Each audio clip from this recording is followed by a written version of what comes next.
কয়েকদিন ধরে দেখতেছি টিকটকের জায়গাটা খুবই পরিমাণে ভাইরাল হয়ে গেছে। আর আমাদের এখান থেকে জায়গাটা খুব একটা দূরে না হওয়াতে ভাবলাম যাই এখান থেকে গিয়ে ঘুরে আসি, সাথে আর একটু চিল করাও হয়ে যাবে। তাহলে চলেন এখানকার পুরো এক্সপিরিয়েন্সটা আপনাদের সাথে শেয়ার করা যাক। ফার্স্টে আমরা চলে আসছি ভৈরব দুর্জয় মোড়ে।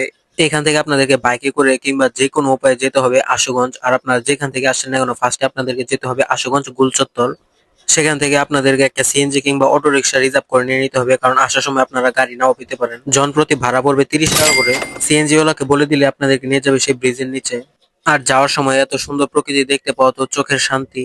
মাত্র কয়েক মিনিটের মধ্যে আমরা চলে আসলাম সেই ব্রিজের এখানে। দূর থেকে দেখতে পারতেছিলাম অনেক মানুষ। এটা মনে হয় মূলত নদী থেকে আসা একটা পানির লাইন, যা রিসেন্টলি খুবই পরিমাণে ভাইরাল হয়ে যায়। আমরাও বেশি দেরি না করে একদম রেডি হয়ে গেছি পানিতে নামার জন্য। এখানকার প্রকৃতির এত সুন্দর, মাশাআল্লাহ, আকাশটা এত সুন্দর লাগতেছিল। আর এখানে পানিতে গোসল করা, এত সুন্দর একটা দৃশ্য দেখতে পাও কিন্তু অন্যরকম একটা শান্তি লাগে। এখন বসে আছি, সবারই ছবি টবি তুলে দিয়ে তারপরে আমি একদম পানিতে নামবো। ফার্স্ট আমরা ভাবছিলাম এটা মনে হয় মাটির নিচ থেকে আসা পানি কোনো লাইন, কিন্তু না, এটা ডিরেক্ট নদী থেকে আসছে।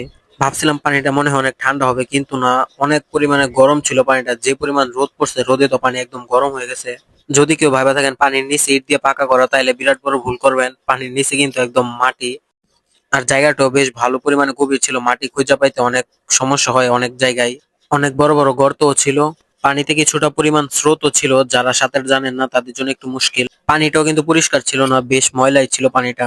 আচ্ছা, এত কিছু চিন্তা করলে হইব না, এখন আসছি চিল করতে, চিল করতে হইব। এখন আয়সা পড়ছে, এখন এত কিছু চিন্তা করে আর লাভ নাই।